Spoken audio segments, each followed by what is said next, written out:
Or some chicks get their weird fetish of being changed because they had to change their pad so long. It's just a relief to have somebody else do it for you. What's the demographic? That's like the age group of the people who were into that. Older than people who don't have their periods yet. I feel like there's a lot that I would be privy to if I was a lady. But since I am not, I don't know if I could ever really answer that question. That seems like delving into the realm of sticking things up my butthole to make me feel feminine. Yeah. Because that's where girls keep things, in their butts. I at least keep a roll of quarters in there. Just in case I gotta use the payphone. I wonder... You fucking 90s kid. Yeah, I wonder if there are kids that will never know that payphones existed unless they read like one of those stupid BuzzFeed articles. You're only a 90s kid if... Shut up, bitch. Thanks for the advice about the pens, but... There was no other article to read about fun pens, and they had a picture of like how it looked when the person wrote with it. And they had neat nail polish. I want like matte gray nail polish. I think that would be cute. One day. Should have looked on fucking Amazon for it. I was debating whether or not to buy those books on Amazon. I just go to some other place that have better prices, and then it wouldn't be Amazon. But one of the chick's books, I don't remember which one it was. I think it was the one that's coming out, so I didn't even order it. That's only going to be available on Amazon. But then, if you're more like in a place, ordering things in a place that more people can see, you know, there's a #1 bestseller in, and it's all these books about things that people don't want to hear about, or is harder to talk about without, you know, people talking hot shit. Whoa. Better? I feel like that could have made me high, but also I think it was just lack of oxygen. I don't remember what I read in the introduction. If it was anything worth going over. I think it's just kind of like a history, like asking questions that she'll probably answer in the meat of the book, right? Yeah, probably. This book seeks to understand the USSR and its political system through its institutions and their operations, to be sure, but especially through the men who embody those institutions and who submit or challenge them. Ooh. Well, that pretty much sums it up, right? God, this stuff's harsh. Yeah, I don't like it. I think that's why we have the most of that one. Which one's this one? Tri-Fi? Yeah, we're gonna need about a gallon of this. Yeah. I hate reading books that need to be translated. But that's kind of like half the books that I got today. As the Carl Jung books are translated because he was German, right? German or Poland or somewhere European. This one's French. The Bible. Nietzsche's German. Yeah, that one had to be translated. And then you have to trust the person that translated it, and you gotta trust the person who said this is the best translation. As long as it's not the Nazi one. Because that would not be fair to Nietzsche. Translated by a Jew. It was translated by his sister, who was a Nazi. Was it translated by a Jew? I don't know, but that would be like... Is that technically Jewery? That's a heavy case of jewelry. Oh, we see that fucking word so often. Jewelry? Yeah. Usually, the last time I feel like I seen Jewery is like some like neo-Nazi propaganda, which who even knows if it's propaganda? I'm so fucking confused. I'm pretty sure it was just mostly about, oh, look at their noses. They have to be bad or something.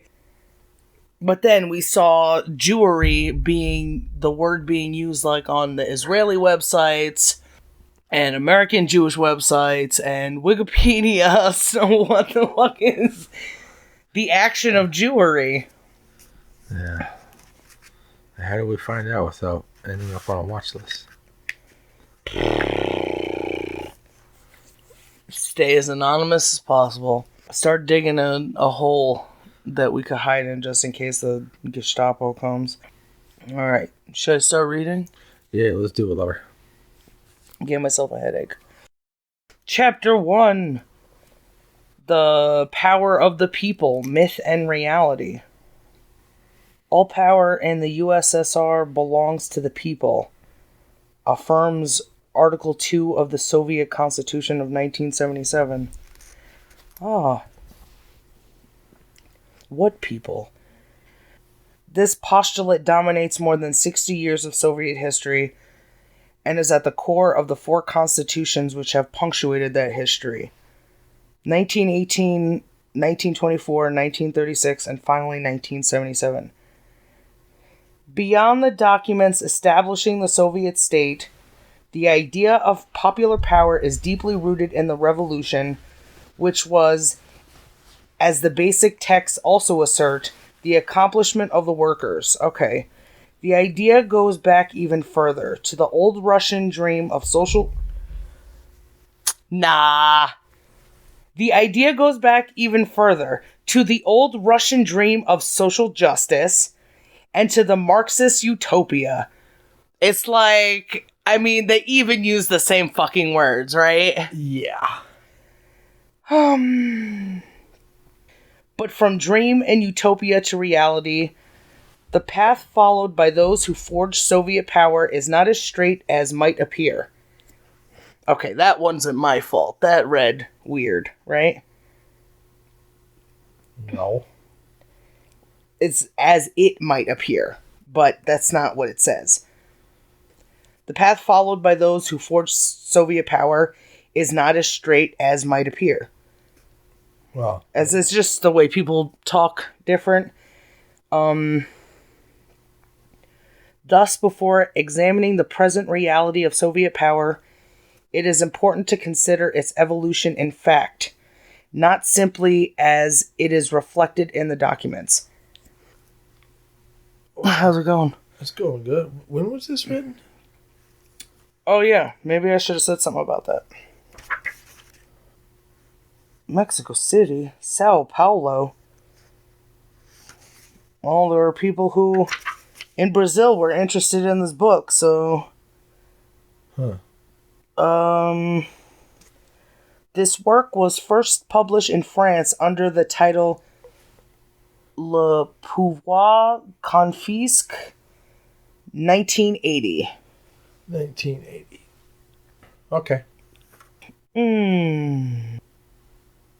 Are these... I wonder what... This was 1982, this one that we got. First edition. When do things become in the free domain? That's not known. It was something weird, like 50 years and 80 years and 100 something. If it's a certain type of media. I think books, it's like 80 years. Wow, that long? Yeah. Except in the case of brief quotations embodied in critical articles. Well, I'm briefly quoting it, right? I'm briefly quoting it before we start rambling again. Marx's legacy, state or freedom. Heirs of Marx, the Bolsheviks found in their legacy no clear indications about the nature of power in a society that had completed the proletarian revolution. Am I not high enough, or am I too high? I don't know, but we haven't got very far. Okay. I didn't get that at first. So, there was no indication on how power should work in this society. What? In the Marxist, Karl Marx, and the Bolsheviks that worked off of that, they didn't leave any words of wisdom on how power works in a Bolshevik society, is what she's saying. How power works? Well, yeah, I guess so, the nature of power. Well, shouldn't there not be any power? Well, everybody decides. Oh, yeah, it's power, but there's... Isn't that the bullshit thing about how there's it's supposed always to work? Because everybody's supposed to... Everybody's equal. Everybody gets a say. Yeah. No doubt Marx had discussed the state at length, had described its alienating power, and the necessity for people to confront this problem. So is that a list? Because there's no comma from that and. Had described its alienating power and the necessity for people to confront this problem in order to assure their emancipation.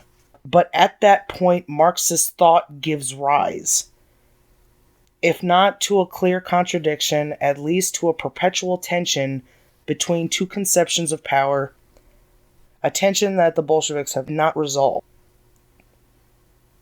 Oh, so he discussed discuss the current power, right? Discuss the state at length. So he discussed the ruling power at the time, wherever he was. Described how it alienates people. It's alienating power. Yeah. How it separates people from the state, and the necessity for people to confront this problem to be emancipated.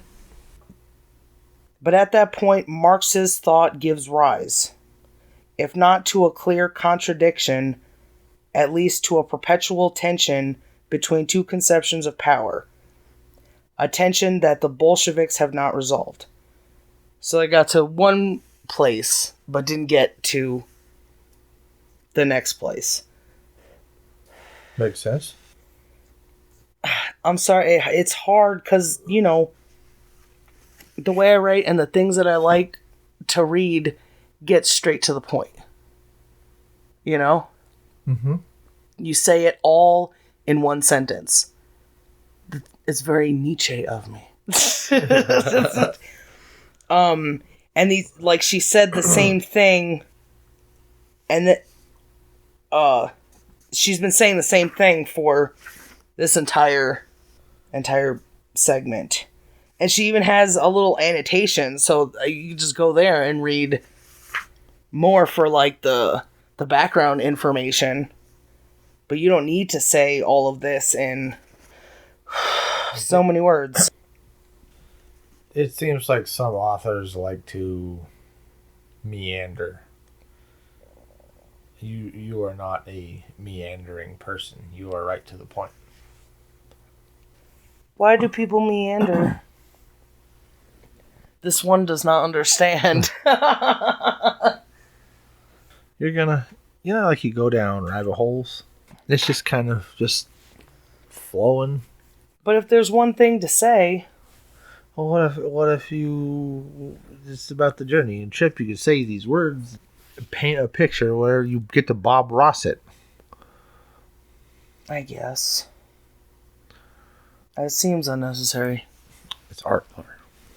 But it's an important thing to just fucking talk about and move on to the next important thing. You know? First of all, first of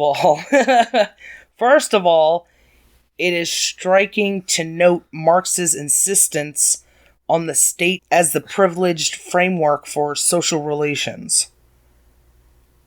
Well, it makes sense, because they're the ones that have power, right? Mm-hmm. Even though Marx's political thought cannot be restricted to his reflections on the state, in his eyes, the economy is the principal historical location of the political relations of human societies. By linking the state and class interests, Marx constantly reintroduces the state into his conception of power. Is it like a time thing? Like,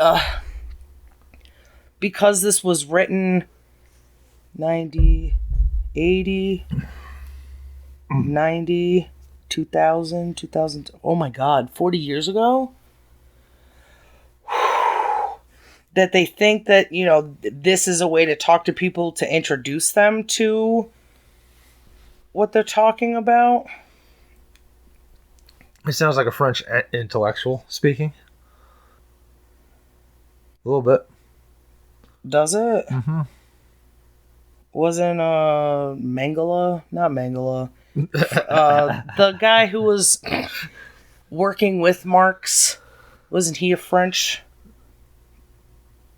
La-di-da. Possible. Okay, so I wonder if Karl Marx, I don't know, I haven't read that thing in a really long time, and I don't think I ever read all of it.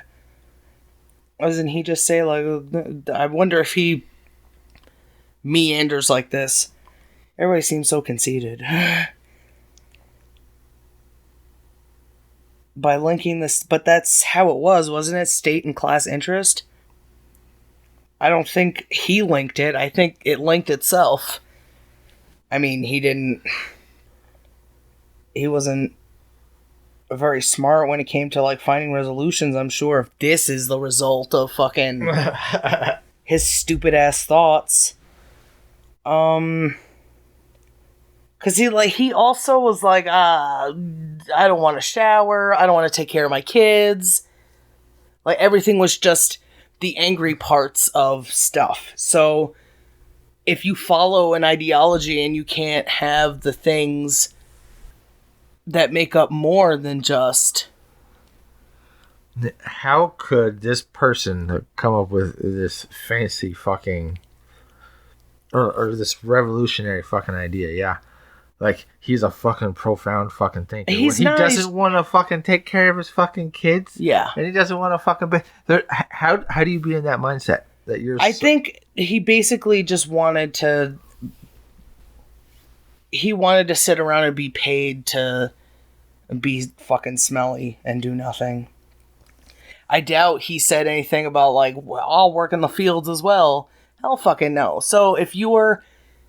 your example of what this thing is you believe in is this type of person. Lazy. If you feel the need to follow something like this because you can't think for yourself, then you're not gonna fill in the blanks that he fill in for you. You want things to take care of you. I think we've had this discussion. You want to be taken care of. Fucking lazy. Yeah, well, you can see what he... I mean, it's almost like you don't have to read the Communist Manifesto to see what it says by just looking at people, Yeah, who call themselves Marxists. I mean, how else would you, if you believe in this, you're a representation of it, right? You should be proud of that or something. But I also see how dumb and lazy and, you know, ignorant you are. So, whatever. Sorry, I should probably say things to convince people to come into a fold instead of like, hey, fuck you, stupid. But the truth hurts, and if I don't feel like taking on that hurt for them, it's not my responsibility. Or maybe it is in their eyes. Even though Marx's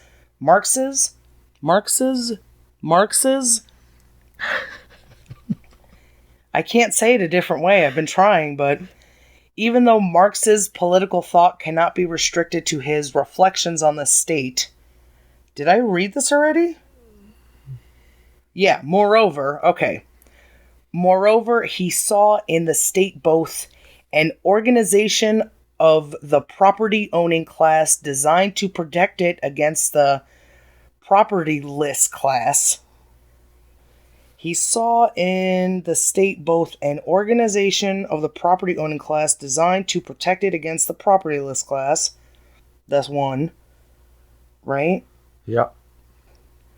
Which confuses me because wasn't his bourgeois friend Fred? I'm pretty sure his name is Fred.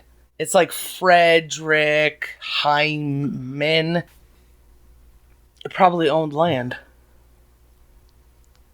How did he convince a guy who owns land that he shouldn't own land?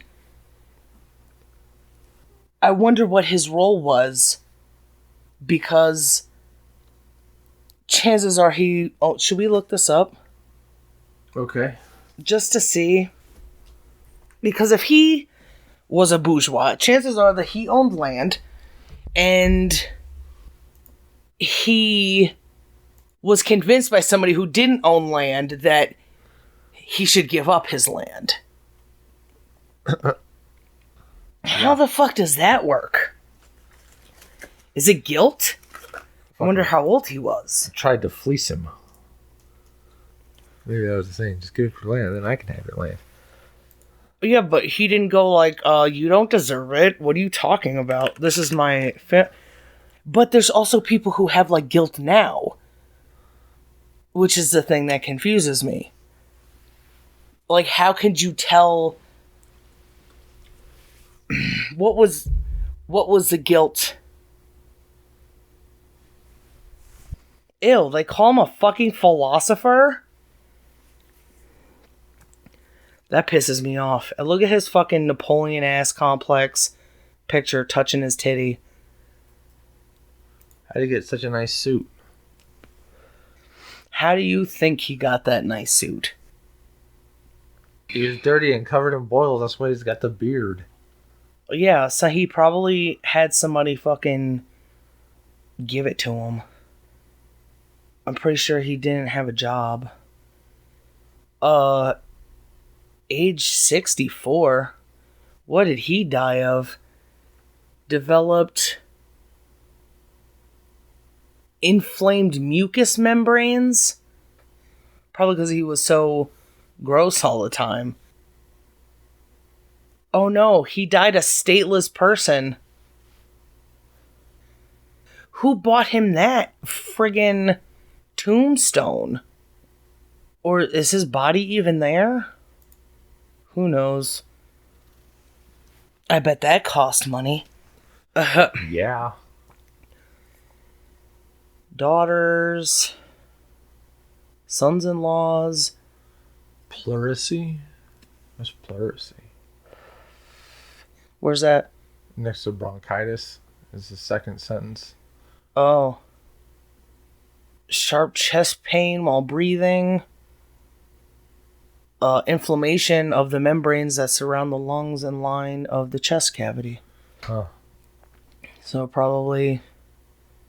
Oh, it sounds like the inflamed mucous membranes. Yeah. Got pneumonia. Is that the guy? J.E.? No. Frederick Heigl, I think.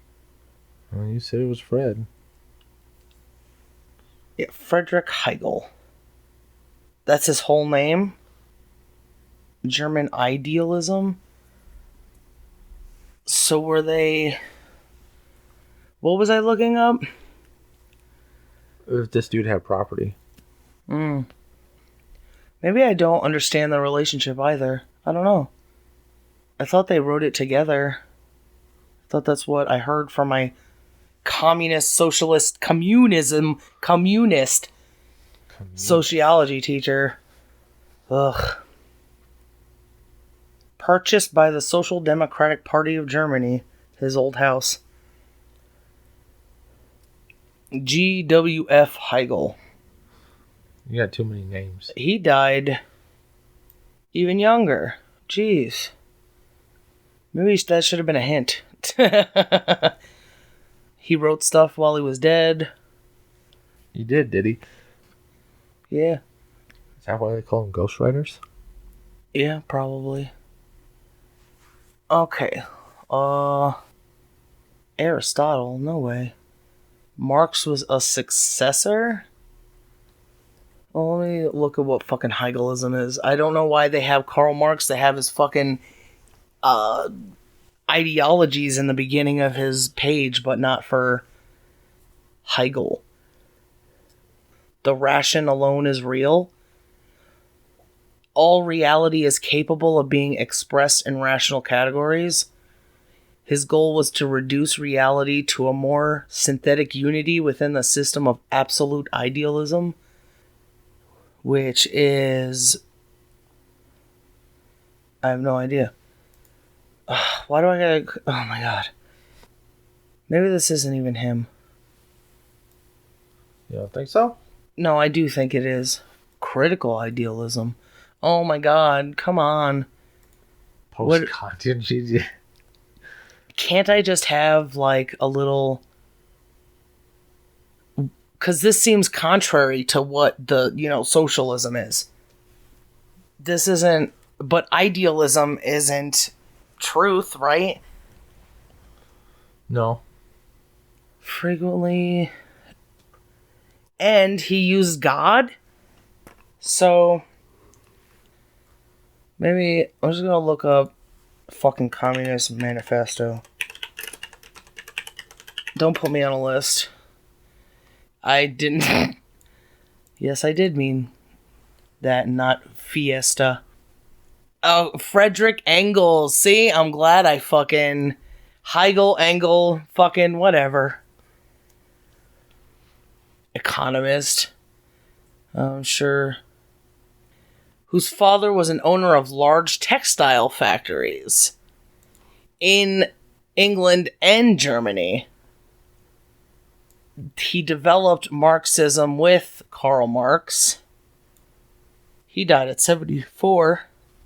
Look at that dirty motherfucker. You could tell by his... He's so much darker, probably because he didn't wash. Ooh. Later, Engels supported Marx financially, allowing him to do research and write Das Kapital after... Oh, that's another sentence. After Marx's death. He edited it. So... he published The Condition of the Working Class. I wonder if he talked to people in those textile factories. So... He had... Oh, yeah, they definitely had land. Look at that.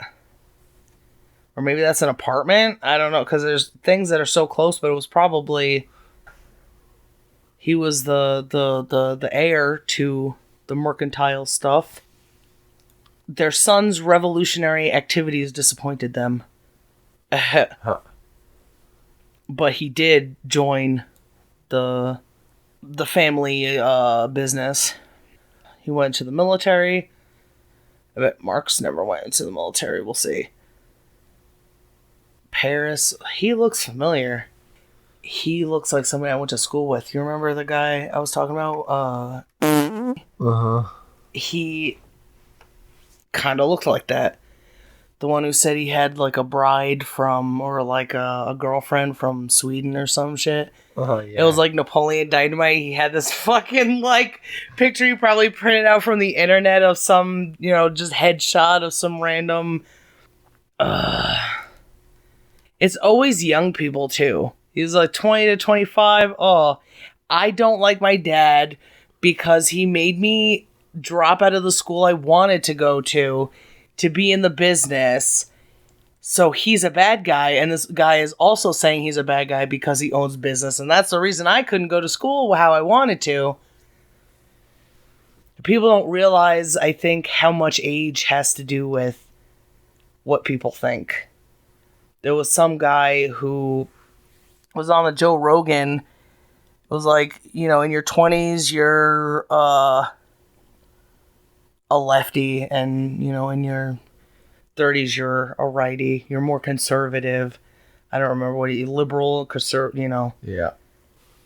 I definitely noticed the change in me. It was like, yeah, I didn't even realize it was happening. I was like, why do I feel different about things now?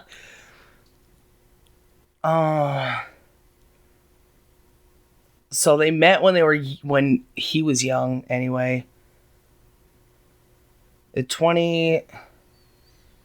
age 22, 25, roughly. Sometime in that region. All right, where's a link for Carl? Because I want to see, you know, how he did not age very well. Still got a fancy ass suit. I thought maybe there would be a link to fucking Karl Marx. But they have fucking things for everybody else. Why not? He was born in 1818, and Engels was born in 1820. So he could be using a fucking kid that was 2 years his junior. Like, hey kid, let me tell you how about life's unfair. Tomb of Karl Marx. I guess he is buried there. Well, to be buried in your own tomb is a pretty good place to be. Well, yeah, but you know how usually, like, this sometimes, usually, people have, like, monuments to them after they've been... He died of cancer. Okay, so they had a family house, so they probably had property. They definitely had a business. How did they meet? In Paris, I think. Well, Marx published something up there. What? It said Marx mistakenly thought Engels was somebody. Mistaken that he was somebody? Yeah. Which paragraph? There's the one you're on. Oh, in Cologne, he met Karl Marx They were not impressed with each other. Okay, so what? With radical opinions. Who worked in the factory. So Engels fell in love with, they began a relationship that lasted 20 years until her death. The two never married, as both were against the institution of marriage. Sounds familiar. While Engels regarded stable monogamy as a virtue, he considered the current state and church-regulated marriage as a form of class oppression. I mean... The married versus the not married? Yeah. I mean, it is... It's like, come on. You can't fucking force people to do things that they don't want to do. Why do what it... And the where the church comes from is a very corrupt place. So even participating in it is a form of oppression? What? So participating in marriage is oppressive? Well, it says that he regarded stable monogamy as a virtue, and if he kept to that, marriage is something that I think we need to explore as a different thing. As just like a celebration of a union between... If people want to celebrate that, I guess, you know, because celebrations run in people's and being together runs in people's. But to have people involved in that feels intrusive. Because I don't know you. Your church, government, you know, whoever I have to sign papers in front of or whatever but as a form of class oppression, no, because it was just oppression for everyone. It was an oppression for a king and queen or a princess and a prince. I'm sure why wouldn't they have suffered just as much? Maybe even more if the marriage was set up. He was able to meet someone and fall in love with her. Instead of, well, we need these diplomatic ties, so... So marriage is a tool. It's... Yeah, marriage should be more regarded as a good thing instead of a tool. Oh, I get my taxes, you get the tax break, or you get to have better relations with another country. It's the same thing. It's not just about fucking classes. So, he was in love with someone, and he married someone who was beneath him in social status. She worked at the factory that his father owned, and would be his eventually. So he probably would like Marx. Probably fell in love with him too. Took notes of, he was against child labor, which is nice. And people were treated like shit. They're still treated like shit, but they're treated it's like people were caged chickens and we're free range. You're still going to be used for your meat and eggs. Yeah. So what did he do when he got his father's textile company? He met Karl Marx. I guess he met him that one time. He didn't like him, but then somehow brought him or sent him some information of what he was writing about.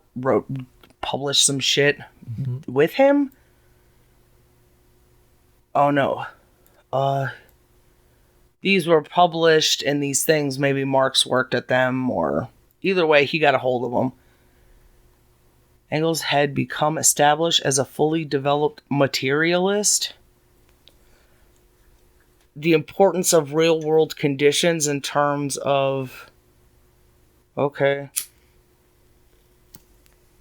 Whatever. And a scientific socialist... to mean a society ruled by a scientific government. One whose sovereignty rests upon reason rather than sheer will. Okay, I mean, that's reasonable. So that's before meeting Carl. Oh, the two quickly became close friends. Marx adopted Engels' idea that the working class would lead a revolution against the bourgeois as society advanced towards socialism, and incorporated this as part of his own philosophy. I wonder, I mean, probably not Karl Marx because he was kind of a dick, but I wonder if Engels would appreciate how communism ended up. I would like to read them and see how they... No more books, but... and see where they went astray. They attacked a group of people. It was a diss fest. Is that what you read just now, or... No. Well, it was a writing that attacked them. Yeah, if it's an attack, I mean, there's a difference between a criticism and an attack. They then joined the secret revolutionary society called the League of the Just. Whoa, a secret society. Christian Communist International Revolutionary Organization. The League of Outlaws. They're just a bunch of dorks. What's the password? Dorks have existed forever. Yeah, they definitely look like dorks. We'll form our own society, but keep it a secret. How could they spend so much money on fucking traveling? This dude's been everywhere. I mean, he was well off. The League of the Just participated in the 1839 rebellion fomented by the French utopian revolutionary socialist Louis Auguste Blanqui. Blankyism. I'm gonna make an ism. God damn it. Come on, I want to know what blankyism is. Blankyism refers to a conception of revolution generally attributed to Blanky, which holds that socialist revolution should be carried out by a relatively small group of highly organized and secretive conspirators. Having seized power, the revolutionaries would then use the power of the state to introduce socialism. It's considered a particular sort of putschism. That is the view that political revolution should be taken form of a putsch or a coup d'etat. Oh, I guess they're both just mean a coup. You just take over. Take over the government, huh? He's distinguished from other socialist currents. Contrary to Marx, Blanqui did not believe in the predominant role of the working class. Nor did he believe in popular movements. Instead, he believed that revolution should be carried out by a small group of professional, dedicated revolutionaries who would establish a temporary dictatorship by force. Oh, maybe we're dealing with Blankyism right now. Oh, shit. Blanky was more concerned with the revolution itself rather than the future society that it would result from. Yeah. If his thought was based on precise socialist principles, it rarely goes so far as to imagine a purely socialist society. This is exactly it. Like, to a fucking T. So he doesn't care what would result from it, just like the book said. But she said that it was the Marxism that didn't have a plan like the Bolsheviks. What if it was Blankyism? I guess it's Blankism?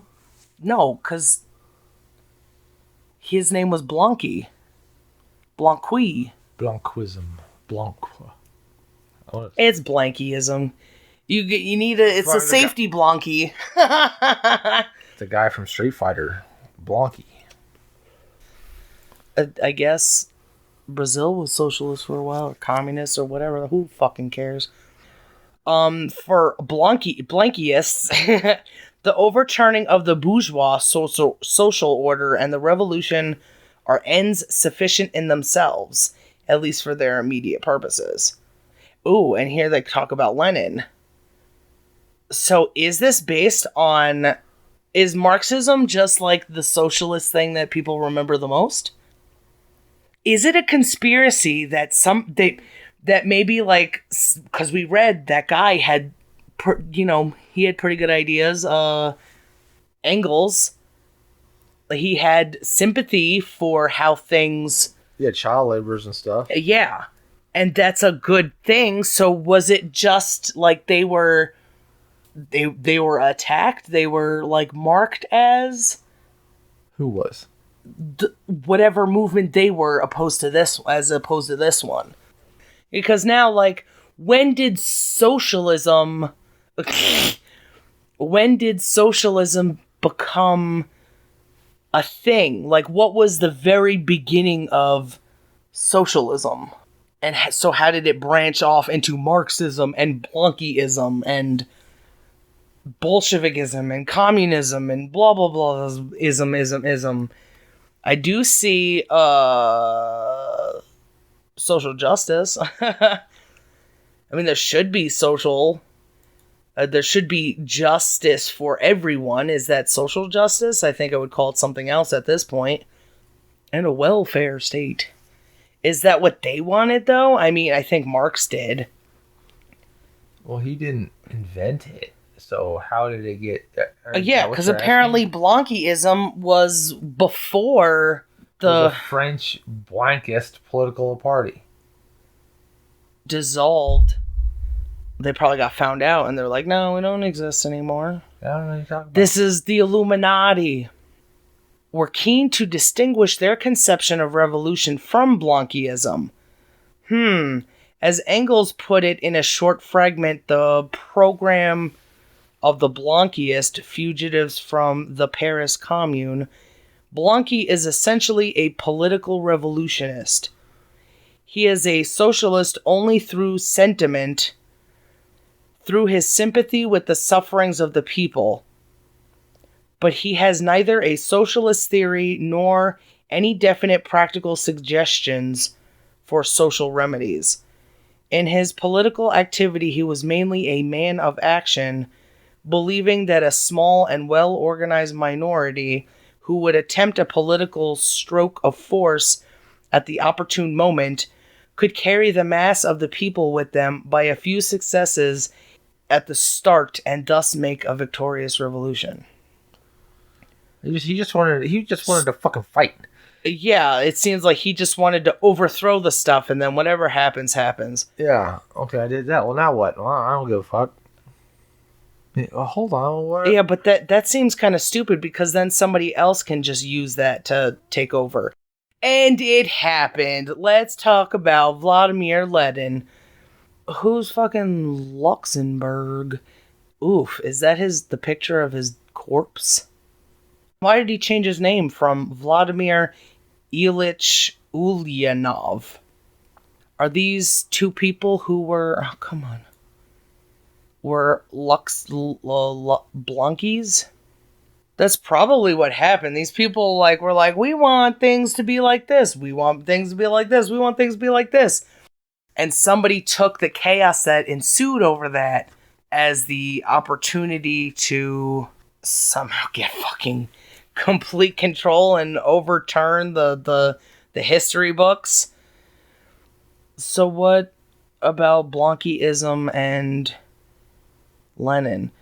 Lenin denied any accusations of being a Blanquist. I'm not this, but you're this.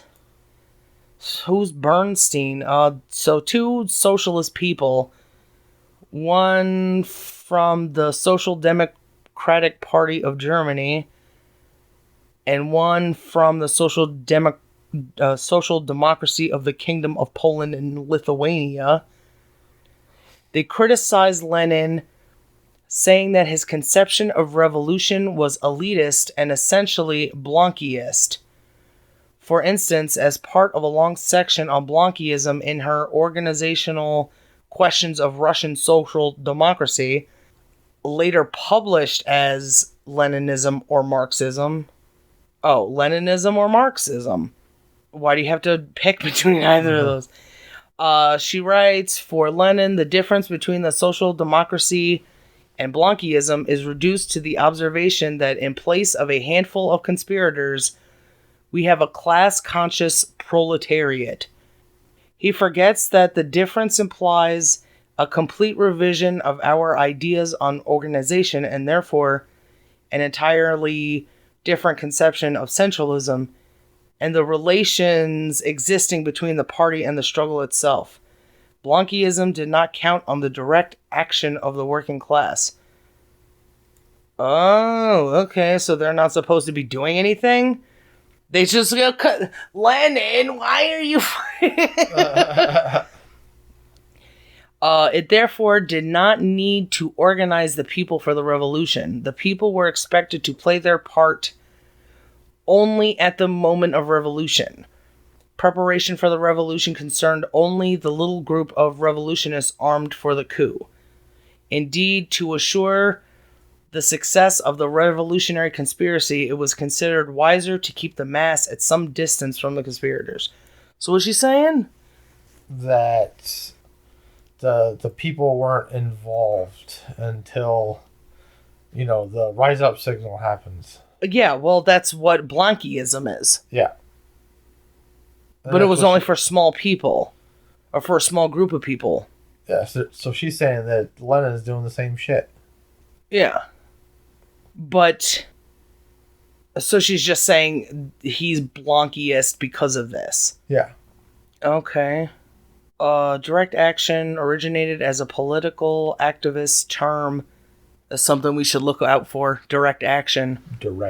Open and free. Yeah. Or an open society. Yeah. The Soros bullshit. And political acts in which the actors use their power to directly reach certain goals of interest. Okay, but how are you gonna get so many people fucking... I don't understand. So, what he did... This book is saying that the other shit came directly from Marxism, but it's not Marxism, I think is what we've learned, right? The communist stuff that happened. Yeah. This is just... But there's still... Blanquism still has ideologies, and that's socialism. Like, they believe in some sort of thing because they're repressed, and because they're oppressed... But nobody has actually said what happens when socialism takes over. Yeah. No. So what did Engels have to say about...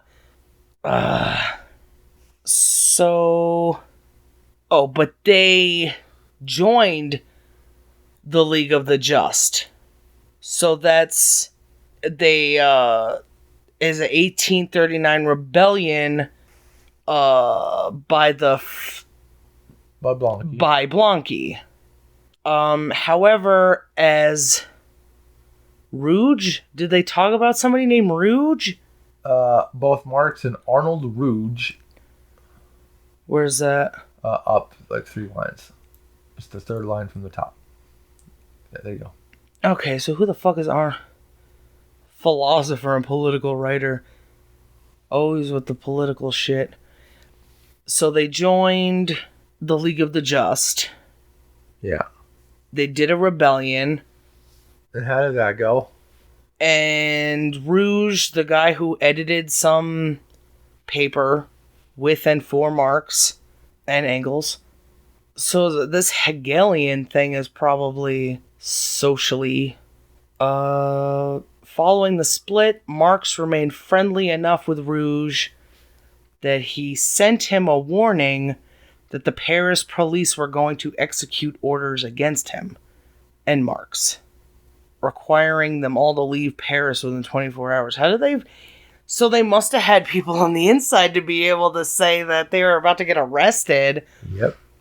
Settled in Brussels. So he got kicked out of Paris while he already had a daughter and a wife. Engels ran away to Germany, his home, to work on the condition of the working class. And then he moved to Brussels to collaborate with Marx. Contact with... How does that work? That you just talk to so many people that you join like these... Is that what's happening now? Is there someone who was in control of stuff like this? Because you know all the idiots who go around saying that, you know, they're confused about everything, but they're dedicated fucking, you know, communists in these protests or whatever. How... You know there's somebody funding that stuff. Was there somebody funding this stuff? How do you get the money to publish? The middle section of Germany. He began making contact, probably to raise money. These contacts became more important as both Marx and Engels began political organizing for a social democratic party. And just... As it's neat that they could just start doing government stuff, but probably not. Okay. What was their goal? Or was it just to be in charge? Well, what does that entail? They don't know. They just want to be in charge.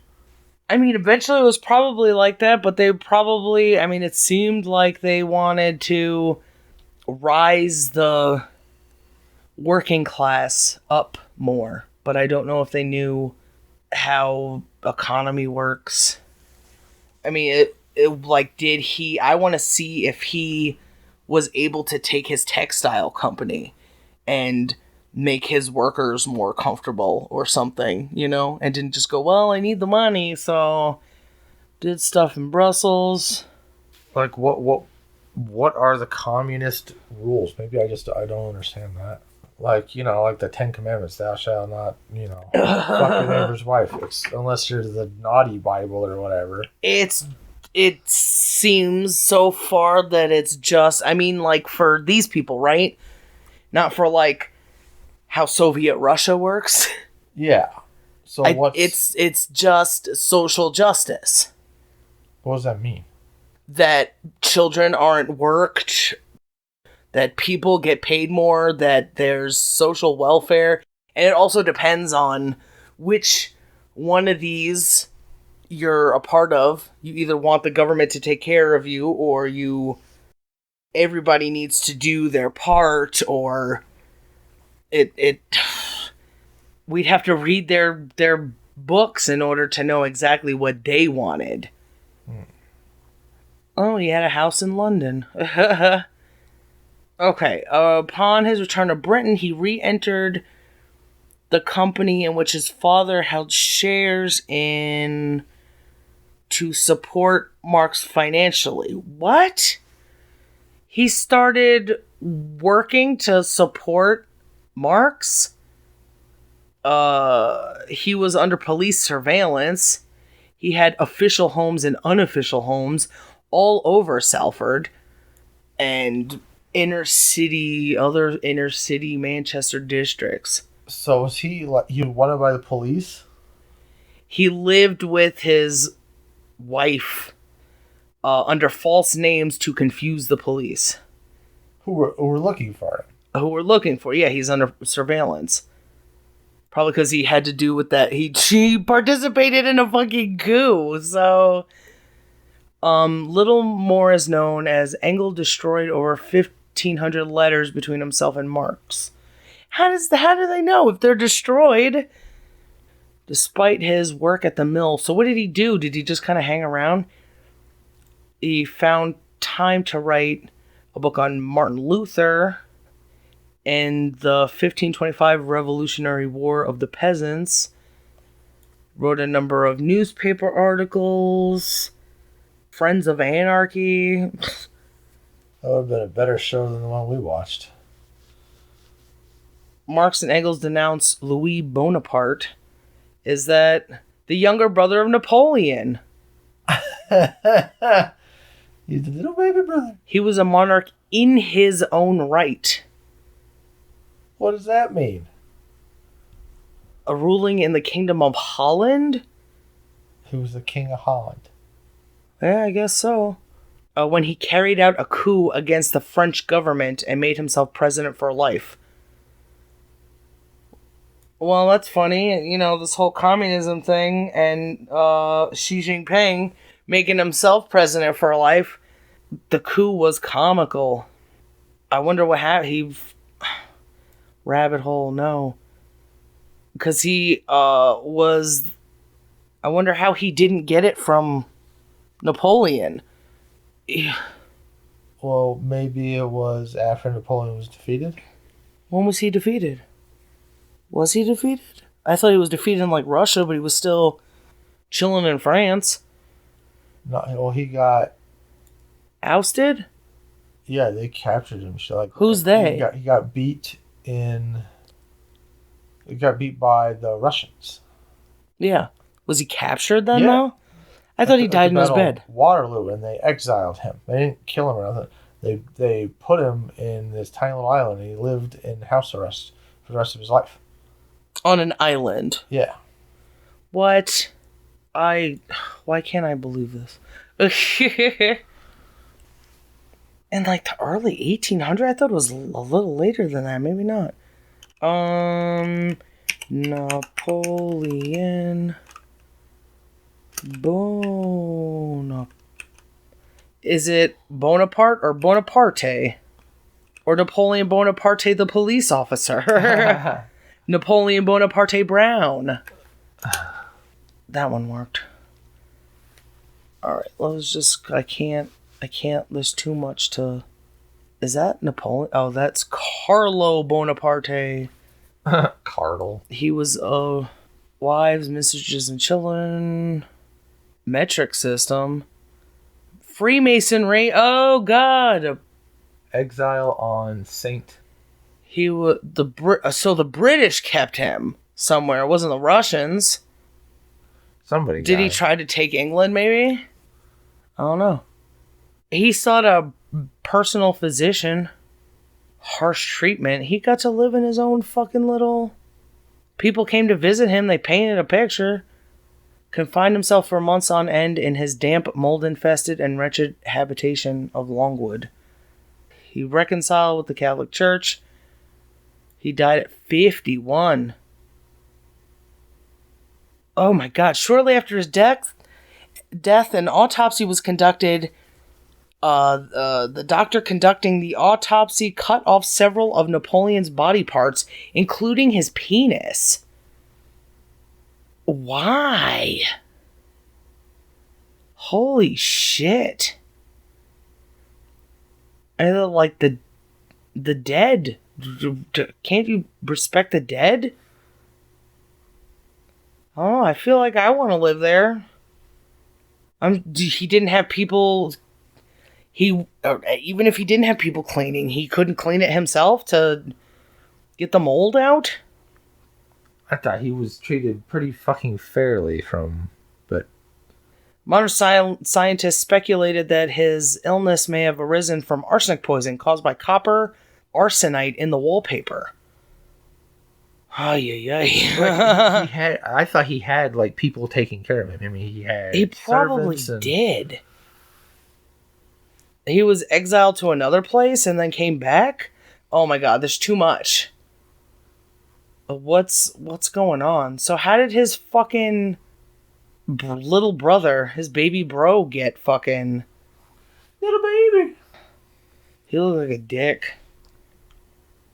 Would the French kick him out or something? Or they just... He was born Luigi. Oh shit. God damn, so many dead babies back in those days. They fought in Egypt? God damn, fucking... Louis with his son, Napoleon Louis. Was king of Holland for less than 2 weeks. What happened to him? Did they take him out? Oh, God, I can't... There's too much of everything to fucking know. Yeah. One of them was the king of Italy. How the fuck did they... Okay, so... Who are you? I'm the king of Italy. So there's another coup. Engels started working at the mill owned by his father as an office clerk. You think he was making good money? How was so his father wasn't dead yet? Engels worked his way up to become... Okay, hold on. Engels started working at the mill owned by his father as an office clerk, the same position he held in his teens while in Germany where his father's company was based. Engels worked his way up to become a partner. Citation needed. I wonder where somebody got that from. 5 years later, Engels retired from the business.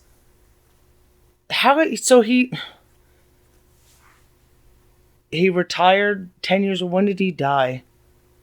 He retired 18... See, it's a pretty good retirement plan. He had like 30 years to fucking putz about.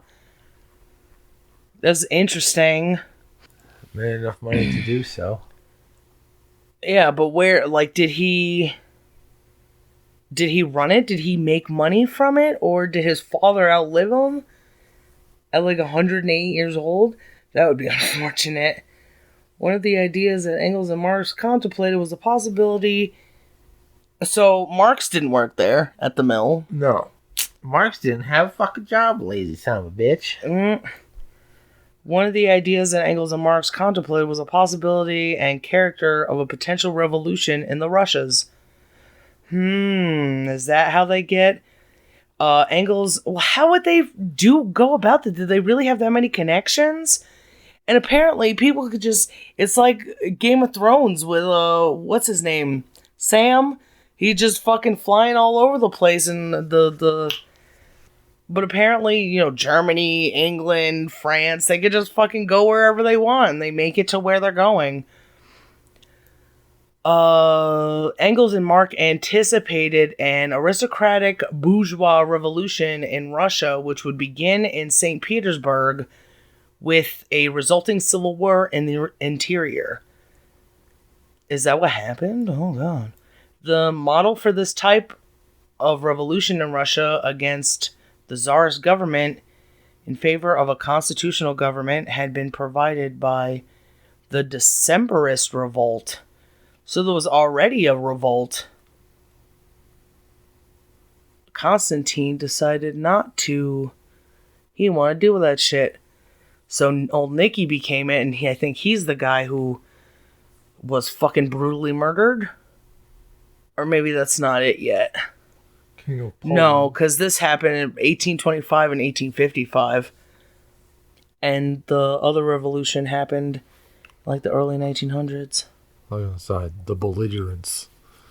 Where's that? All the way to the right. Down just a little bit. The belligerents. Oh. That's weird. So, what's the Russian Empire? He had the... Nicholas had control of the army, but the Russian Empire had control of the Decembrists. The first secret political society of the Decembrists. Or is it... So it's not the Decembrists versus the Russian Empire? Oh, okay. So... Oh, yeah. Oh, look at the bottom. It explains it. 3,000... They had 3,000 fucking army members. Soldiers who joined the Decembrists. And then Nicholas of Russia had the entire empire. That's okay. So people were sick of everything fucking throughout time. So socialism without an intermediary bourgeois stage. So they talked about this revolution, but it never happened. He was already dying by 1881 because he had that lung problem. Began to contemplate a course of development in Russia that would lead to a communist. So he was still making money. I wanted to know if he had what he did in his... Did he do any reform in his own textile thing? So he lived... It's weird because they talk about Britain and then they're like, then they moved here and they died. Marx died in 1883 and Engels died in 1894. So it's 11 years he could have been doing stuff, but they don't say shit about it. 1883, 1895. Oh, so he does something...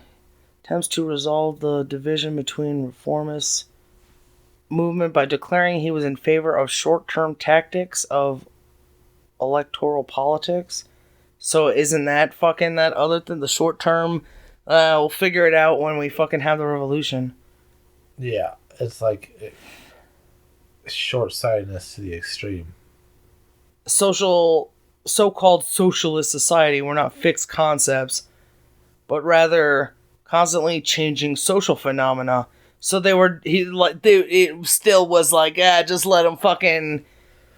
We'll figure it out along the way. Yeah. Engels devoted much of his remaining years to editing Marx's unfinished volumes of Das Kapital. Anthropological evidence to show that family structure changed over history, and the concept of monogamous marriage came from the necessity within social society for men to control women to ensure their own children would inherit their property. Well, I thought he was fucking about monogamy. Is this just monogamous marriage? Is there any other kind of fucking marriage? I'm pretty sure you couldn't marry multiple people. No.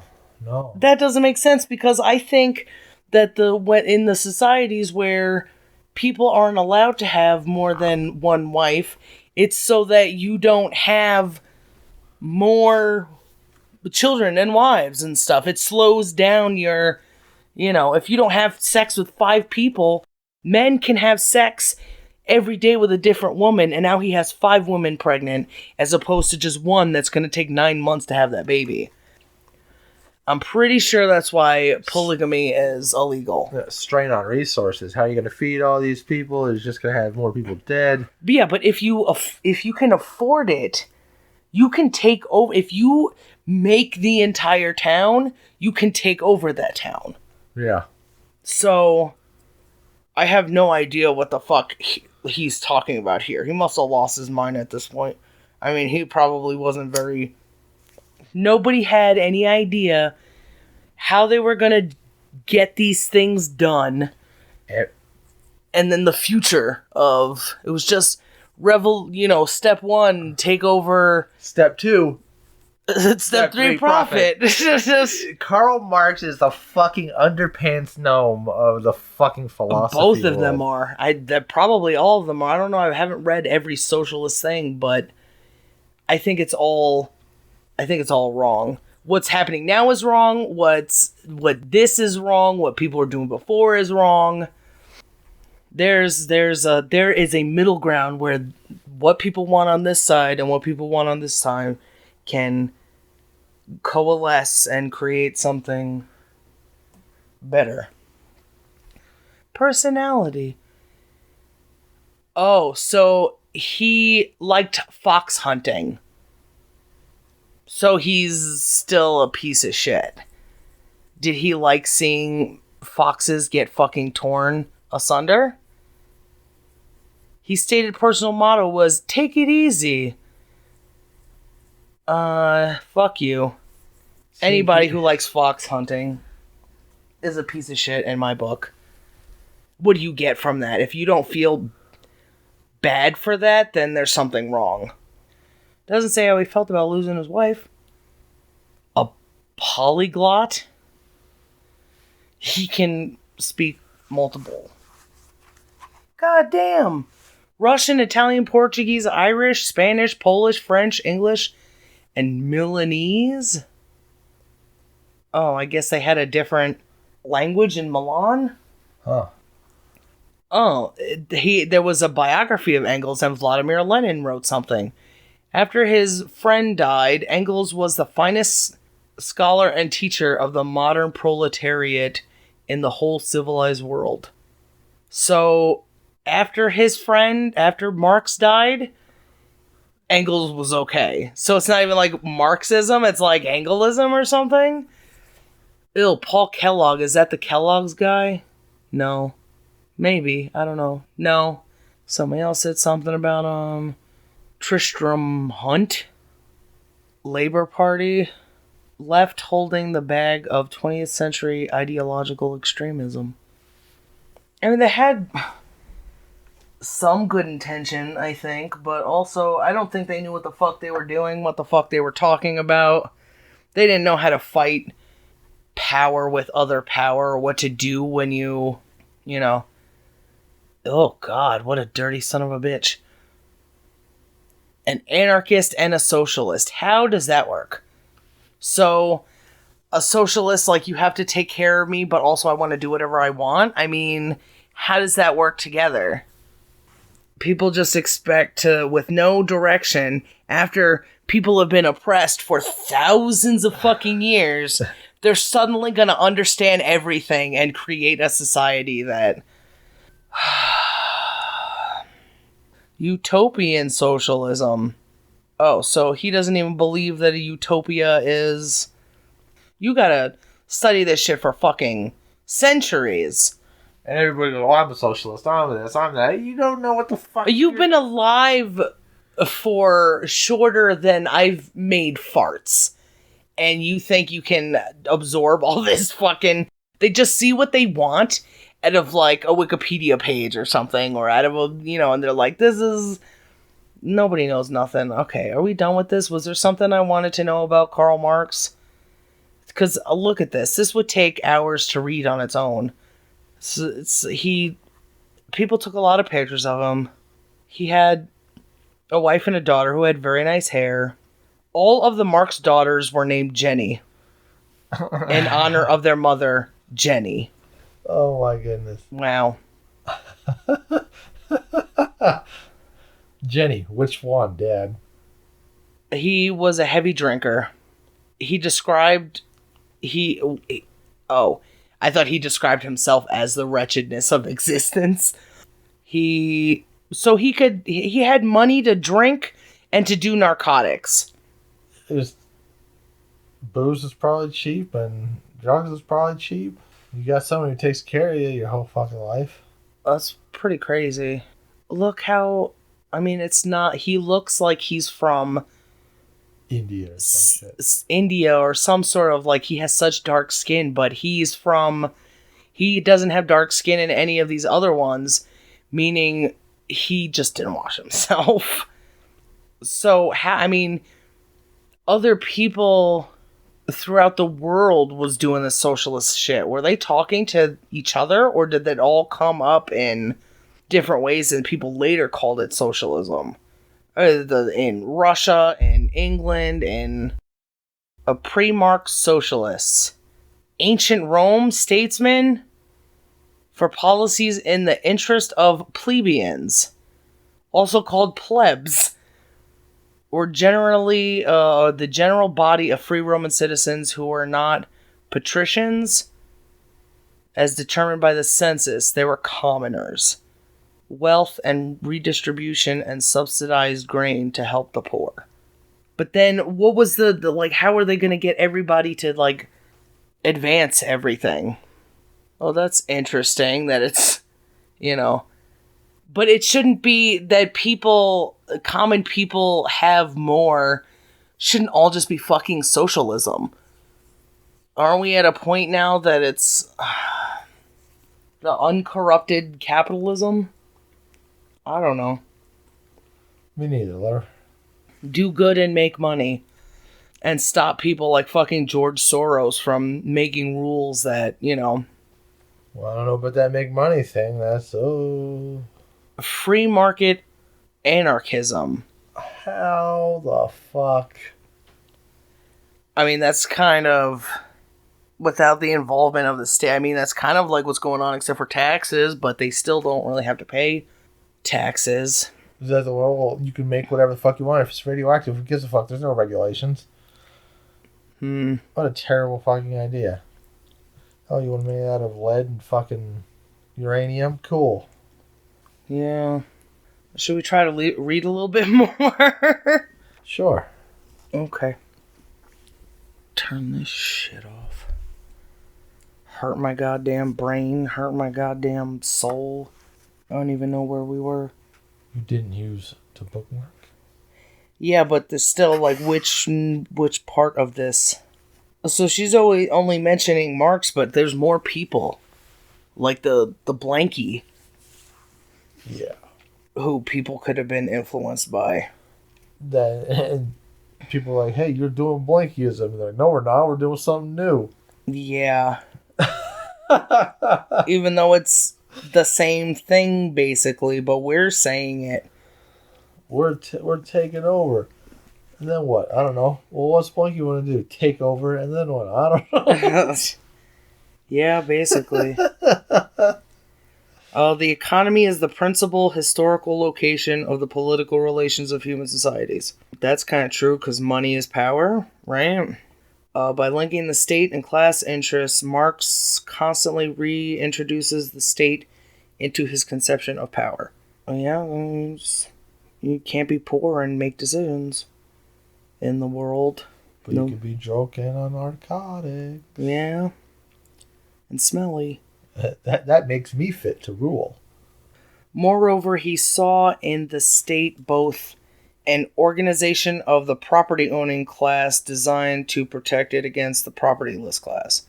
Well, yeah, I mean, if you can't afford property. Oh, yeah, and the concentration, the incarceration in a specialized body of leaders, politicians, bureaucrats, soldiers, police, of the powers of society. he saw in the state the property full versus property list and the concentration, the incarnation in a specialized body of leaders, politicians, bureaucrats, soldiers, police, of the powers of society. As police kind of had a small role, but they're just plebs who were hired to control the other plebs, which is still what happened in fucking communism. The state is thus, at one and the same time, a monster created by society that has turned against its creator to dominate it, and an apparatus for the domination by the property owners over the rest of society. So he's sick of the bourgeoisie, right? And what are the bourgeoisie? Property owners. So he wanted to be the same fucking thing. Like I'm tired of the social elite, but we're going to have politicians and leaders and thinkers. You're making the elite. I'm sick of the elite, so we're going to have our own elite. Yeah, he basically just wanted a different configuration of elite. And he wanted everybody to be able to have property free of charge, maybe? And an apparatus for the domination by the property owners over the rest of society.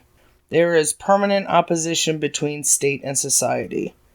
Or else, on the contrary, the state is always an instrument of society, of a particular class in society. The economically dominant class before the revolution, the proletariat thereafter. So, the state is an instrument to the landowners, but it should be the proletariat. But so how are you going to do that? How is everyone going to have a say in something? The dictatorship of the proletariat, proposed by Marx as a form of organization of society immediately after the revolution, does not resolve the tension we have noted in this thought. So you're just going to kill all the property owners, or all make them all feel guilty, or... I don't understand what's going on. It's too complex for us. We're not socialist enough to... I'm fucking lost. Well, I mean, there's not really much to get lost about. He wants people to rule the government. Or he wants people to be able to dictate the government. Tell the government what to do instead of the people who own money. Or to the people who own land. He wants the people who own land to not have the power. He wants the regular people to have the power to tell the government. Yeah. So do those people get to keep their land? I would imagine, because, I mean, there's a natural order to things that I feel like this guy misses out on. If you have money, people listen to you more, right? Mm-hmm. I think he's not getting to the corruption of things. He's just getting to the power of things. And that's an issue. Although he ardently called for this dictatorship of the proletariat, instead of like just fighting corruption, and considered it a decisive stage on the road to human emancipation, he nevertheless did not say that it was a just political order. Okay. He just wanted what he wanted. If we follow Marx's thought closely, we find in the end a dual aspiration.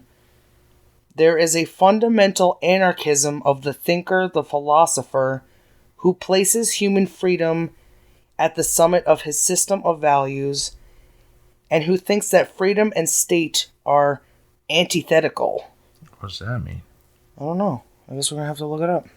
What happened last time we looked something up? We fucking... Being in a diametrical opposition. Opposite. Oh, so just... as anti... They're opposites, gotcha. So, freedom and state are opposites. You can't be free if you have... Wait, no. What? There is a fundamental anarchism of the thinker, the philosopher, who places freedom at the summit of his system of values and who thinks that freedom and state are antithetical. That they can't, freedom and state are the opposite. Yeah. So he said, so is he the one saying that there's a problem with people who think that they're opposites? I don't think that's what's being said. Freedom and the state are opposites, right? There is a fundamental anarchism of the thinker, the philosopher, who places human freedom at the summit of his system of values, and who thinks that freedom and the state are opposite. So you can't have both. There's fundamental anarchism. The person who believes this is fundamentally an anarchist if they think that freedom is at the summit of their system, but who think freedom and state are on opposing sides. That freedom is at the top, but is the most valuable thing, but the state can't exist with. I don't know if I would agree with that. Is she saying also that freedom is anarchy? So freedom is super important. It's up here because it's at the summit. So, and if it's the opposite, then the state is at the other side. Yeah. So if you think that the freedom is up here and the state is down here, then there's something wrong with you. Not that there's something wrong with you. That's just imposing. It's anarchy. Yeah. If you believe that they are opposites. Yeah. I don't know if I agree with that. Freedom. That's assuming, again, that freedom is the freedom to do whatever the fuck you want without rules or self-governing. If you believe that freedom means that you can go, set shit on fire. But if freedom is the freedom to decide not to do that, the freedom to think about things and the freedom to, I don't know. But state is also necessary, I would imagine, because China still exists, There still has to be some sort of everybody doing, but is it even what it says? I mean, because if you still say you find some sort of system where everybody just gets taxed a certain amount and it all goes into the infrastructure of society, nothing is spent on stupid fucking helicopter rides or, fancy dinners and shit, then the state could be useful for organizing that stuff. I don't know. This conviction shows through in the critique of the Gotha program, in which he challenged the German Workers' Party's ambition to create a free state.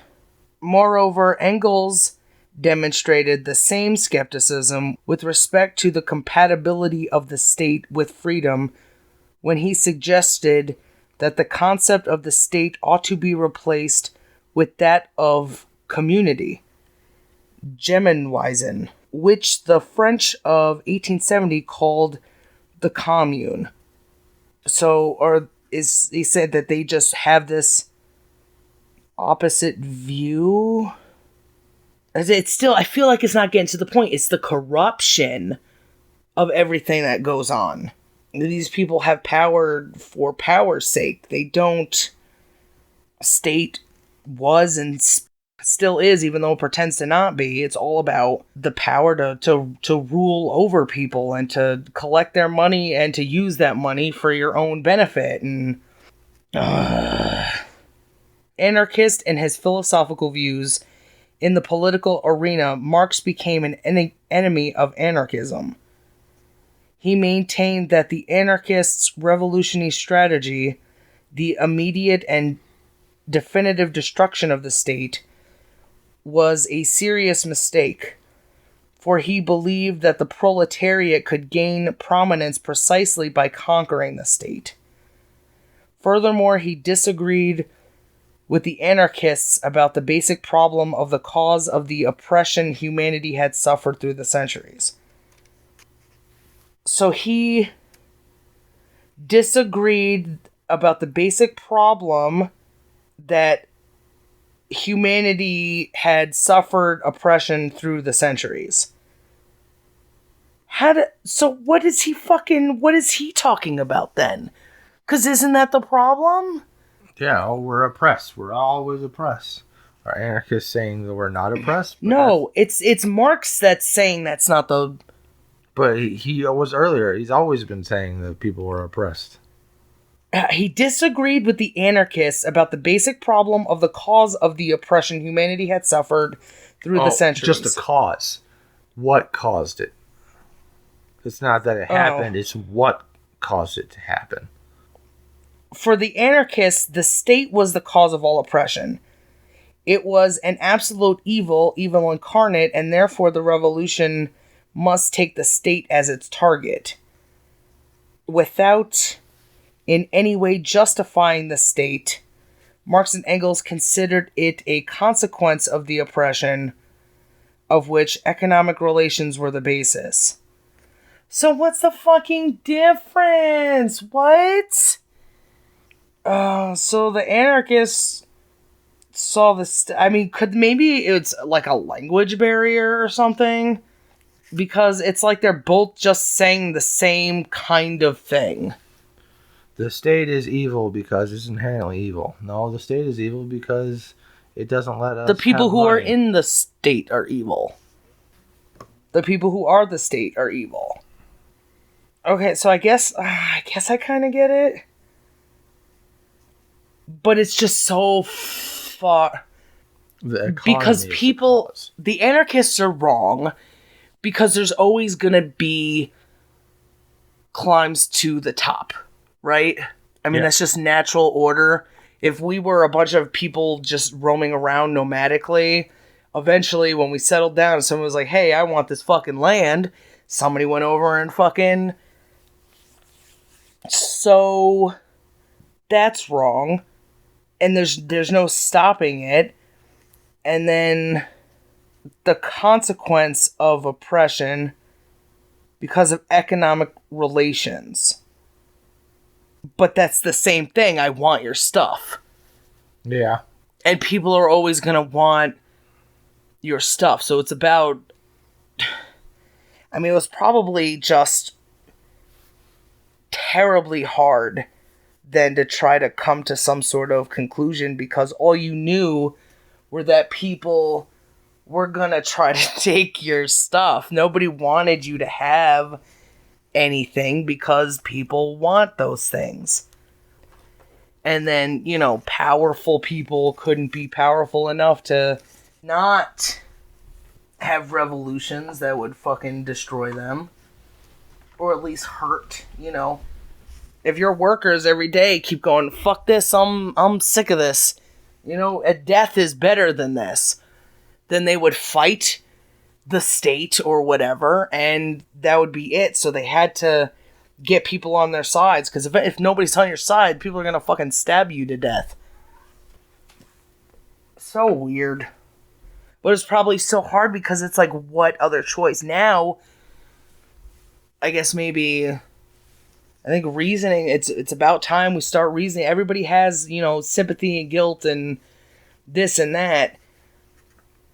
And people are more empathetic. So it's easier to say things that don't need this kind of backwards-ass conversation. So, once again, okay, so what the fuck do we do about it? Nobody seems to have any fucking plans. It's like they just think that the people are better than they are. Because once you have somebody who sees an opportunity to get ahead of someone else, because survival, they're gonna do it. And they both are under the illusion that it wouldn't happen if... Yeah, it'll just work itself out. There won't be any corruption, there won't be nothing. Yeah. It's just a naturally flowing machine if we all do this. Yeah. Because they think people are the same. people aren't the same. What do you mean? Like Well, everybody's the same as them? well, like it's the people. Well, if everybody follows the rules the same, right? So essentially everybody's equal. So they still want rules, but then where's the freedom? Yeah. Do they think that, like, maybe that's why in 1984, slavery is freedom? Or freedom is slavery? Freedom is slavery. Because how else do you get to another conclusion unless... Because both of them want freedom.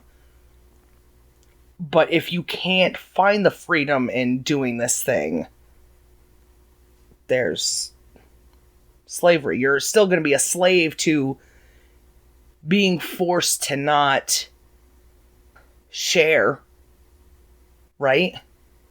You're still a slave to following what everybody else does. If you're an anarchist, if the suppression of the state was to be considered, that would occur at the end of a long revolution, in the course of which the proletariat would, as a first step, take charge of the state. I wonder if is this her saying this? But the next part is the Russian legacy, state or anarchy. Among Marx's heirs, those who were most sensitive to this debate and most directly concerned were the Russian socialists. I guess the Bolsheviks. Or maybe there's a bunch of different fucking sects. Yeah, I thought that's the Bolsheviks. There were a bunch of the Russian socialist things, and the Bolsheviks, they believed they're the one particular flavor. There was a whole bunch. Lenin jumped between them, trying them all out, I thought. Including Blankyism. For them, the choice between the philosophical anarchist and political statist variants of Marxism presented itself in an urgent manner. Well, yeah, I mean, if they were so close to fucking... What is this? This is less than 100 years after... Or before it took over Russia. Yeah. This was true, first of all, because they encountered the two tendencies, statism, anarchism, in their own country. As Nikolai Berdyaev said... Didn't we run into that name? Nikolai Berdyaev? The Russian people has been a statist people. It has agreed to serve as raw material for the construction of a great state. And at the same time, it is inclined toward revolt and disorder. It has agreed to serve as raw material for the construction of a great state? Did it? I don't understand this juxtaposition. Who agreed to serve as raw material? Maybe people didn't want to. The Russian, just the regular people. It's just the Russian... This is what he believes the Russian people want. To be part of a big whole. But the people are inclined toward revolt and disorder. The people are. Especially children. I wonder how many people were older than, like in their 20s when... Maybe that's the difference between, like, the anarchy and then the part of a bigger whole. Like, the anarchists are the 20-year-olds and the being part of a bigger whole is the 30-year-olds. Oh, yeah. Here we enter the domain of the peculiar and difficult legacy of the Russian past. The state, its power, and its disproportionate authority over a society which could not succeed in organizing itself were brought to Russia by the Mongol invaders. What? The state survived by borrowing many characteristics from them and it justified its continued existence by the need to protect an immense territory which was constantly threatened and invaded. When did the Mongols invade fucking Russia? Is it during the communist stuff, or? I think it was before Genghis Khan. Yeah, but how long did he? Well, if there wasn't much And of it a probably civilization, wasn't all of it, right? It was a huge part of it. Genghis Khan's thing covered more land than Alexander and Rome's fucking reach. It was like 3 times the size, or something fucking crazy. But they didn't have like philosophical books and stuff. No, but they got conquered, and here's, they put it. The Mongols. But so they're saying, like, after Russia gained some sort of independence from the Mongol invaders, it borrowed the characteristics of it. Well, like, the Mongols maybe put in the rules of how shit's gonna go, and they took bits of those ideas of how shit should go, and they ran with it themselves. Well, it survived by borrowing many characteristics from them. Yeah. And it justified its continued existence by the need to protect an immense territory which was constantly threatened and invaded. Society accepted the omnipotence of the state and its intervention in every domain for various reasons. Because following the insecurity of the age of invasions, it was the only hope for safety. Of course, it's weird, though, that, we were invaded and now I'm going to do the same thing that my invaders did. Maybe that's part of survival, turning into the thing that... Well, you do what's successful. They were successful to do it. If you get the chance to do it, why would you not? Well, because it's like the child mimicking the... Yeah. The It's just the mindset.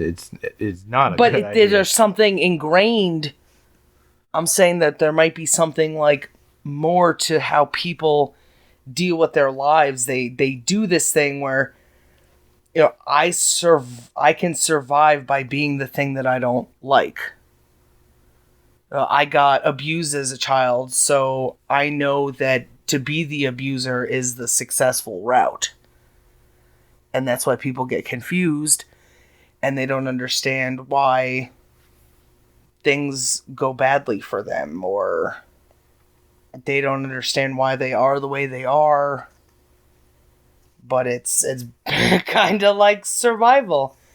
But because we're human and not a constantly fucking invaded territory, we gotta not be that way. But still, they don't have to treat their own people bad, even though they did. Like Ivan the Terrible was probably part of the age of... What did the age of... Ultron. No. The age of invasions. I mean, hasn't that been forever? Yeah. The age of invasions is like still basically going on today with Israel and Palestine. Okay, we always gotta have an enemy, I guess. It was the only hope for safety because further, the Russian people had been totally cut off from the external world, ignorant of it and frightened by it. Because finally, the government transmitted a self-justifying ideology which combined an appeal to a quasi-mystical nationalism with the idea that Russian society was a fraternal, egalitarian, and just community. Yeah, even though your czar was, fucking poisoning everybody with vodka for the last God knows how many decades. That's a bad mix. If that's true, that they were isolated and then somehow they got, the socialism thing going on. Were they isolated, though? Because they became pretty chill with, like, the Western world. The Tsar's wife was related to Queen Victoria from England. I think she was like some sort of person in Austria or something at the time when they got married. I just don't understand. I wish there was some sort of information that backs up this claim. It doesn't feel like it could necessarily be true. If they're all drunk all the time, or if they had all these like elite people dressing up in $10 million fucking dresses while the Nicholas Zarnik, Anastasia's father. I don't know. I don't know if that confuses me. And it was huge. So I mean, the people in the middle were cut off from the outside world for the most part. They could probably get visitors and stuff. I mean, there was still like traveling, and until the turn of the 20th century, Russia was thus organized according to a patriarchal model in which the state and the sovereign were identified with one another, and where their authority, supported by the Orthodox Church, made the sovereign head of state the earthly representative and the double of a paternal god, equally concerned with all his children. Maybe that's why they got fed up. They're like, hey, you're not my daddy. You keep having parties and you don't care about me. And yeah, there's usually an issue when the person you lead is also supposed to be the person that represents God and morality and stuff, because they never ever embody it. Yeah. And that eventually leads to revolt because people get tired of the hypocrisy. It's the same. That wasn't monarchies the same thing? They were divine fucking, and then they were supported eventually by the Roman Catholic Church. Yep. Or I guess the other kind, because Elizabeth was a Church of England. No. Oh yeah, they had the Church of England, but they were Protestant. The people's adhesion to this model can be understood if we remember that this was a peasant society, whose life was enveloped in a religious cloak mingling the notions of Russia, of power, and of common life. The entire political and social vocabulary of the pre-revolutionary period refers to this communitarian and patriarchal system of values. Society was united in the Orthodox Church by the central notion of sobernost. That's ironic. That is, by the feeling of belonging to a living and fraternal community, the community of believers. No other Christian church had developed the sense of community to such an extent. Really? I guess they went, instead of, we feel the community, instead of God's gonna fucking, we have, instead of like, it's like a soft power instead of a deliberate punch in the gut. Do what I say or you're going to hell kind of thing.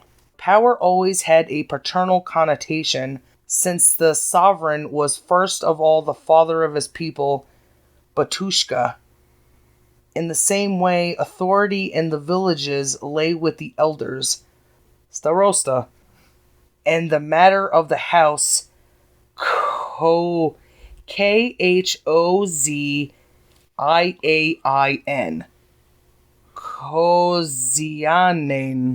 Kozianen. Koziane. Koziain. Cozy. K-O-Z-I. Coziain. A-I. Khozi. Yeah. Koziain. Coziain. A term which refers principally to his authority over things.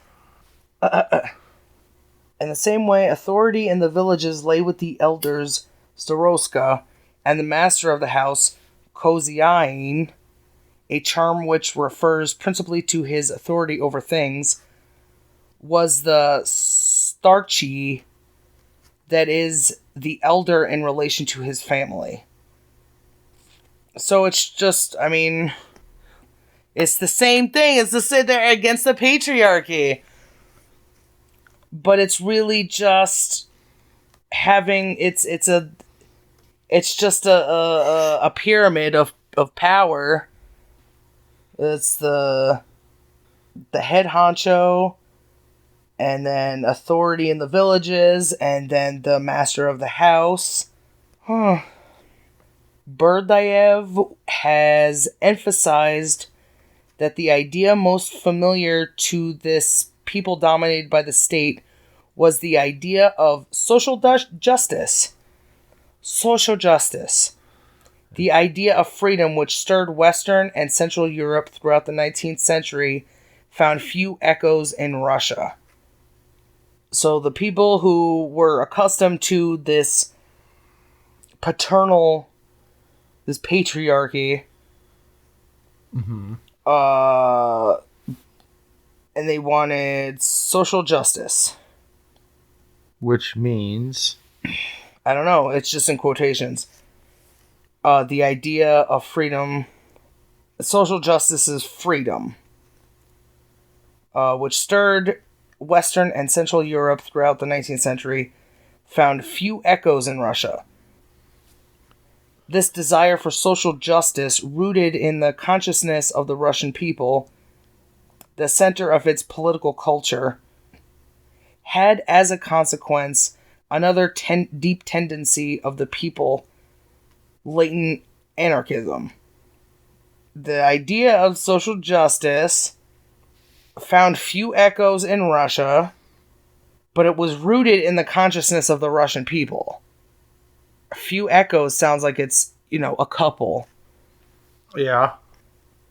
I guess instead of the West and Central Europe idea of social justice, it was their own, and it developed into latent anarchism?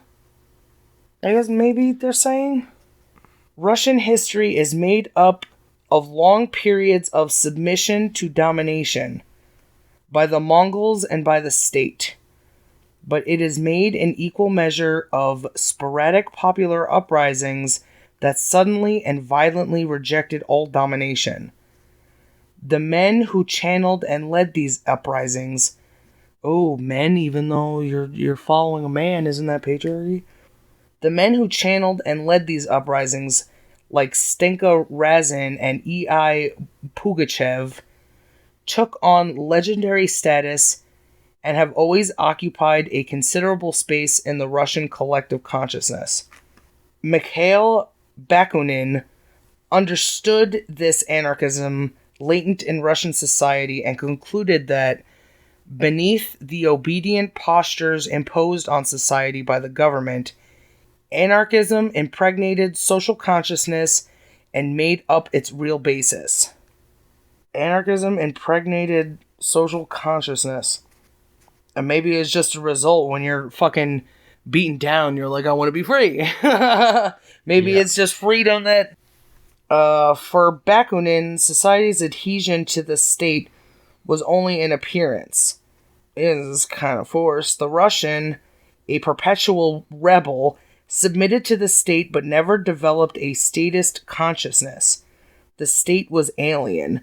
I feel like these are all kind of like just weird, like I'm just being pulled in all these directions, even though these things could be said so much easier.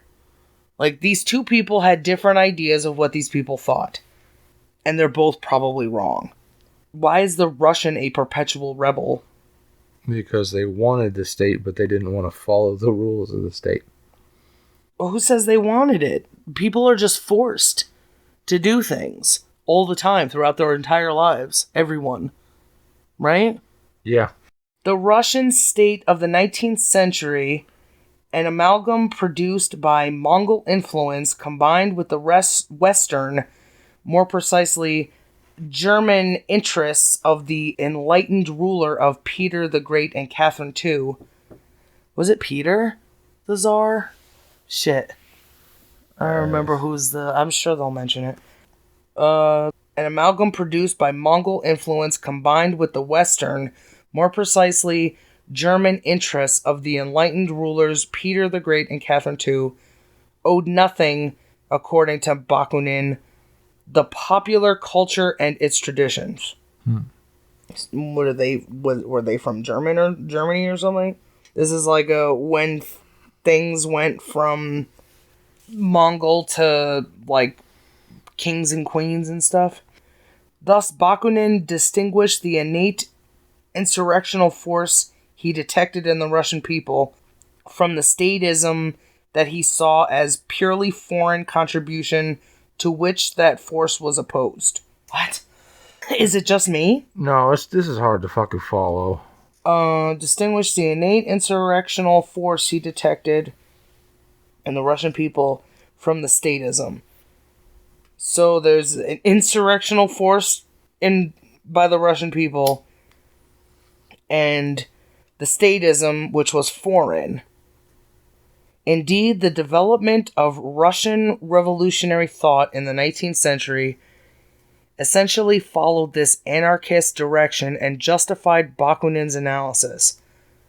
The Russian intelligentsia, distant from power, set itself up more and more strongly as a force that challenged the existing system and saw an opposition between state and change, state and society. The populists, who in the 1860s wanted to go to the people, felt like Bakunin a deep revulsion for any form of state and saw the future without any state at all. They must have not seen the world happening around them. Anybody. Because wouldn't somebody else like the Mongols take over? But I mean, these are people who are uneducated, I guess, but also like they were also being abused. So it's like I just want to be free. People keep saying I gotta get out of here. At the turn of the century, when the Russian revolutionary movement was organized and moved from philosophical to political debate about the forms and aims of action, the question of power and its organization became central for each group or party. The Socialist Revolutionary Party, the offspring of Marx and the populists, moved away from the populist anarchism and admitted that revolutionary power could take on state forms.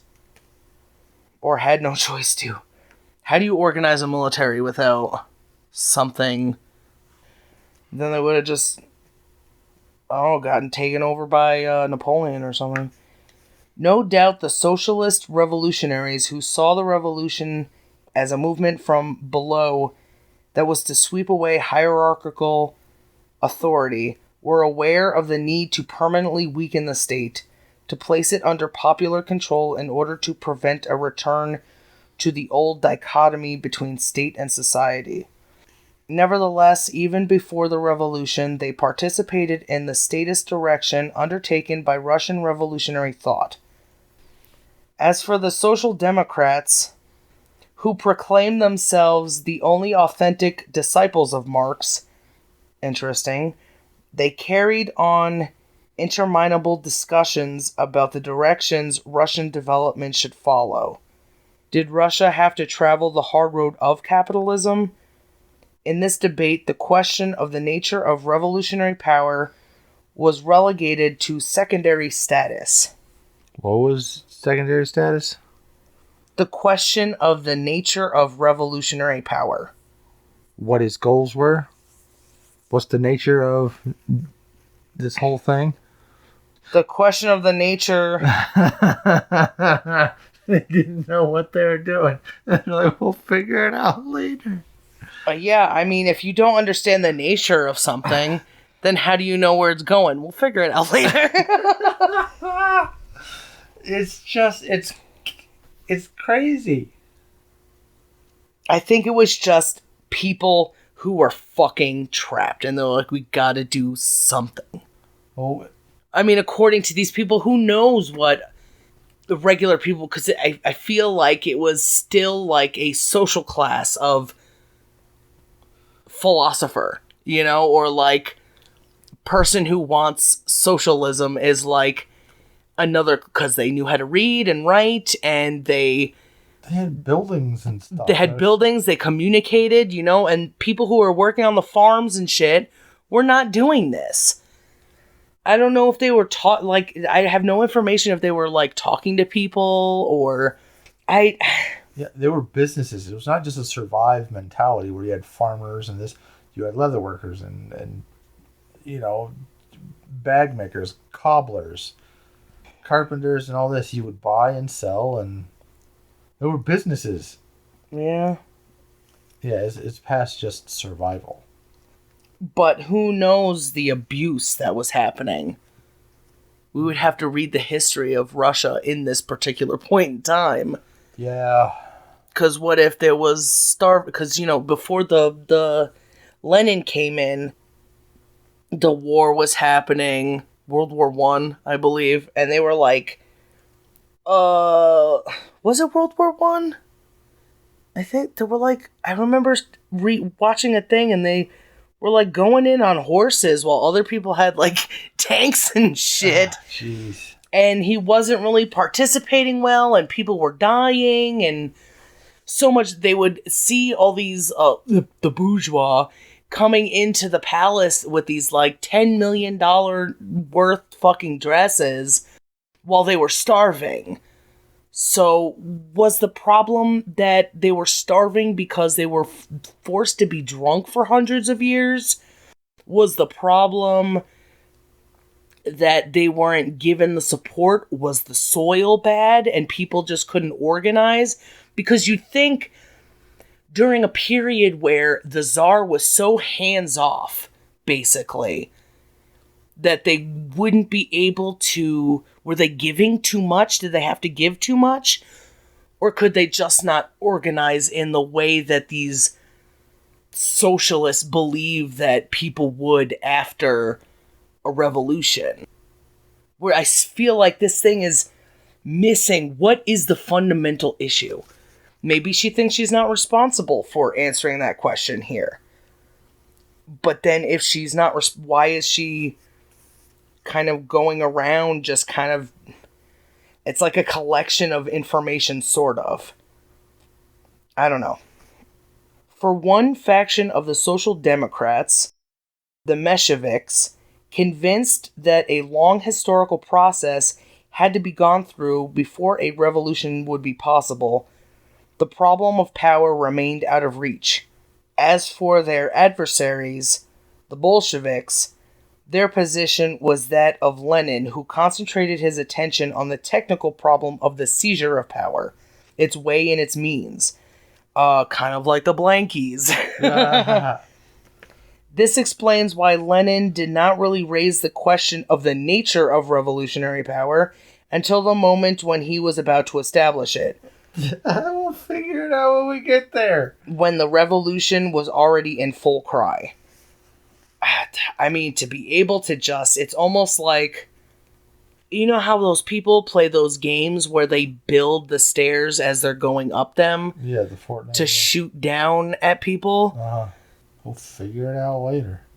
Yeah, I mean, aside from the fact that there's probably no consequences for building... Like, I don't even know how that game works. Do you have to deconstruct it in order to get more materials? Or, I mean, it's all just about fighting. And it's like, I'm right here, and this person's over here, so I'm just going to quickly build, the stuff isn't laid out. I wish she would explain what she means by the nature of revolutionary power. Is it just as simple as what revolutionary power, how it affects everything around it? Kind of like? Well... The next part is from theory to action, power snatched from the kitchen maid. Should we stop? Yeah. Because you're going to eat? Yeah. We'll try to maybe keep up since we've gotten in so deep with this one. We may as well try to continue until we can't continue no more, right? Yeah. That's still on the power of the people. Where... There's the power. Oh, hell no. Is this still the introduction? No, it's chapter 1. Okay. Power of the people. We haven't finished. Then you just hit stop? Yep, we're done. Now that the show is over, and we have jointly exercised our constitutional rights, we would like to leave you with one very important thought. Sometime in the future, you may have the opportunity to serve as a juror in a so-called obscenity case.